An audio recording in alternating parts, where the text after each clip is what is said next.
السلام علیکم ورحمۃ اللہ وبرکاتہ۔ اعوذ باللہ من الشیطان الرجیم، بسم اللہ الرحمن الرحیم۔ الم تر الی الذین خرجوا من دیارہم وهم الوف حذر الموت۔ کیا تو نے نہیں دیکھا ان لوگوں کو جو اپنے گھروں سے نکلے اور وہ الوف، یہ الف ان کی جمع ہے، کہتے ہیں 1000 کو، الوف یعنی کئی ہزار، اور وہ کئی ہزار تھے، حذر الموت، موت کے ڈر سے۔ فقال لهم اللہ موتوا، پس ان کو اللہ تعالیٰ نے کہا کہ مر جاؤ، ثم احیاہم، پھر ان کو زندہ کیا۔ ان اللہ لذو فضل علی الناس ولکن اکثر الناس لا یشکرون۔ بے شک اللہ تعالیٰ بڑا فضل کرنے والا ہے لوگوں پر، اور لیکن اکثر لوگ شکر نہیں کرتے۔ وقاتلوا فی سبیل اللہ واعلموا ان اللہ سمیع علیم، اور لڑائی کرو اللہ تعالیٰ کی راہ میں اور جان لو کہ بے شک اللہ تعالیٰ سننے والا جاننے والا ہے۔ من ذا الذی یقرض اللہ قرضا حسنا فیضاعفہ لہ اضعافا کثیرہ۔ کون ہے وہ شخص یقرض، جو قرض دیتا ہے اللہ تعالیٰ کو، قرض حسنا، فیضاعفہ، پس اللہ تعالیٰ بڑھا دیتا ہے اس کو، اس کے لیے، لہو، اس کے لیے، اضعافا کثیرہ، بہت زیادہ بڑھا دینا۔ واللہ یقبض ویبسط،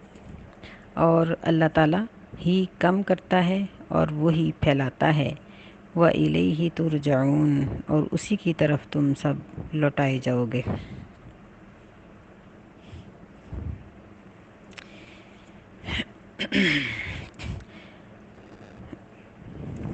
اب اس کو دوبارہ دیکھتے ہیں سبق کو، کہ یہاں اللہ تعالیٰ نے طلاق کے مسائل کو مکمل کرنے کے بعد بنی اسرائیل کی ایک قوم کا ذکر کیا ہے جو کئی ہزار تھے، اور یہ لوگ تقدیر سے بھاگے۔ ان کے متعلق ایک تو یہ آتا ہے کہ ان کے جہاں یہ لوگ رہتے تھے، ان کے علاقے میں کوئی وبا پھوٹ پڑی۔ یہ لوگ اس وبا سے ڈرتے ہوئے اپنے آپ کو بچانے کے لیے کہیں اور کسی جگہ پر، کسی ایک کھلے علاقے میں یا کسی میدان میں نکل گئے۔ کرتے کرتے انہیں ہزاروں لوگ ہجرت کر گئے اور وہاں یہ جمع ہو گئے۔ تو اللہ کا کرنا ایسا ہوا کہ اسی جگہ پر ان کو اسی وبا نے آ پکڑا، اور وہ اسی وبا سے جس سے وہ ڈر کے بھاگے تھے وہ سب کے سب مر گئے۔ ایک اس کی تفسیر یہ ہے کہ اللہ تعالیٰ نے ان کو جہاد کا حکم دیا۔ بنی اسرائیل کی قوم تھی تو یہ لوگ جہاد سے بچنے کے لیے فرار اختیار کرتے گئے،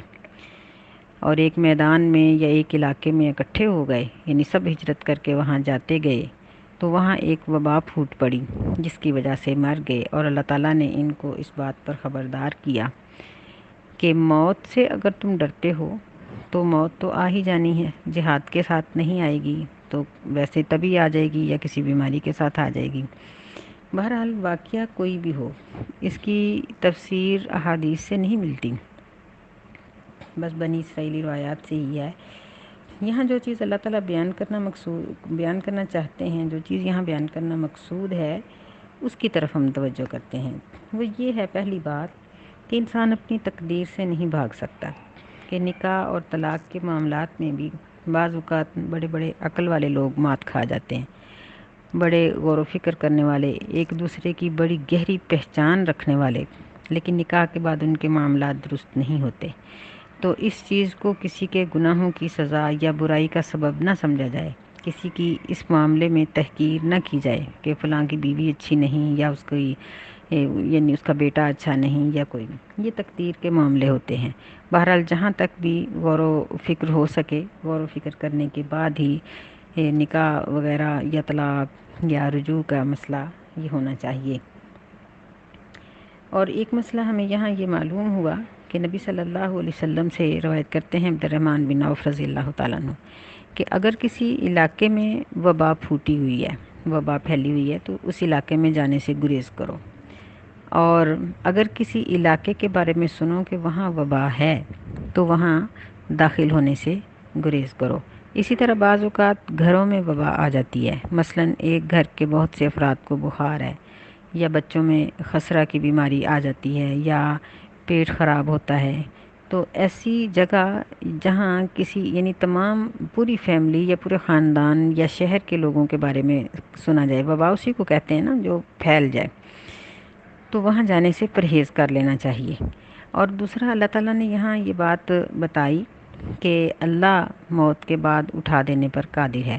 کہ جب ان سب کو مار دیا پھر اللہ تعالیٰ نے ان کو زندہ کر دیا۔ یہاں بے ہوشی نہیں ہے، حقیقی موت تھی ان کی، اور پھر اللہ نے ان کو دوبارہ زندہ کر دیا۔ یہاں ایک قوم کو زندہ کیا گیا ہے، اور بہت سی جگہوں پر بعض اشخاص کو بھی زندہ کرنے کا ذکر آتا ہے، جیسے یہ تھے عزیر علیہ السلام تھے، اور بھی کئی واقعات اس طرح کے آتے ہیں۔ تو یہ اللہ تعالیٰ کی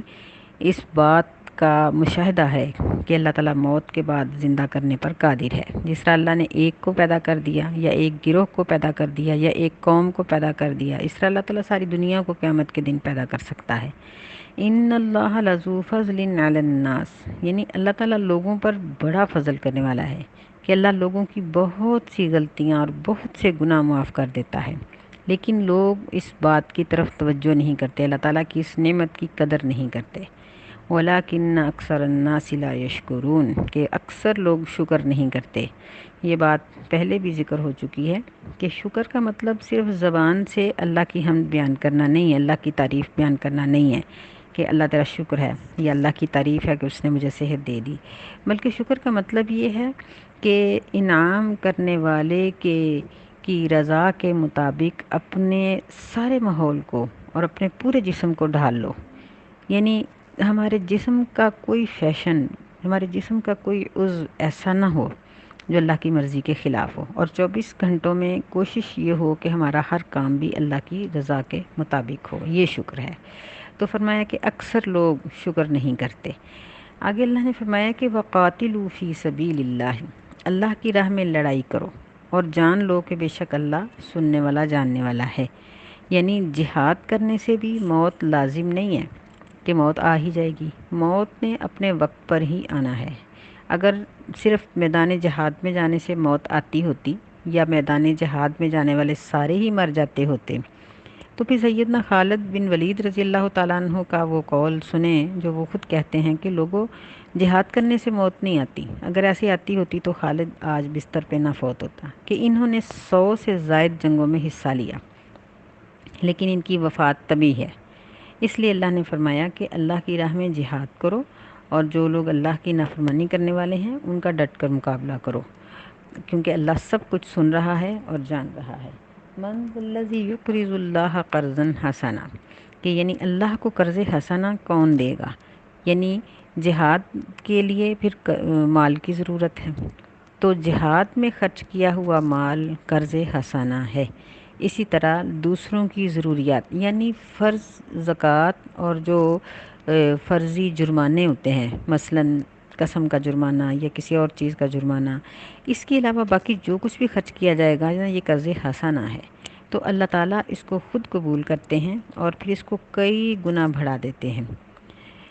اور اس کو قرض حسنہ اس لیے کہا گیا کہ یہ اللہ تعالیٰ دنیا میں بھی واپس کر دیتے ہیں، جتنا پیسہ اللہ کی راہ میں دیا جاتا ہے وہ دنیا میں بھی ہمیں دوبارہ مل جاتا ہے، اور آخرت میں اس کا اجر اضافی طور پر ہے۔ واللہ یقبض و یبسط، اور اللہ ہی کم کرتا ہے اور پھیلاتا ہے۔ یعنی فرض کریں کہ ہم اگر 100 روپیہ اللہ تعالیٰ کی راہ میں دینے سے بچا لیتے ہیں کہ یہ میں نہیں دیتی، تو اگر وہ ہماری آمدن میں شامل ہی نہ ہوتا تو پھر ہم کیا کرتے؟ یا وہ خدا نخواستہ کسی بیماری پہ لگ جائے تو پھر کیا کریں گے؟ یا کہیں گر جائے، چوری ہو جائے تو کیا کریں گے؟ تو اس سے بہتر نہیں ہے کہ ہم اپنے ہاتھ سے اس کو اللہ کی راہ میں خرچ کر دیں، اور اللہ تعالیٰ اس کے بدلے میں پھر ہمیں دے دے گا۔ تو فرمایا کہ کم اور زیادہ، اگر کوئی غریب ہے تو اس کا اپنا قصور نہیں ہے، اللہ کی طرف سے ہی ہے، اور اگر کوئی امیر ہے تو وہ بھی اس کے لیے فخر کا باعث نہیں ہے، اللہ کی طرف سے ہی اس کو ملا ہے۔ اگر اپنی محنت اور مشقت کی وجہ سے صرف اللہ کی رحمت کے بغیر پیسہ ملتا ہو، آمدن ہوتی ہو، تو پھر سب سے زیادہ امیر کس کو ہونا چاہیے؟ ایک مزدور کو،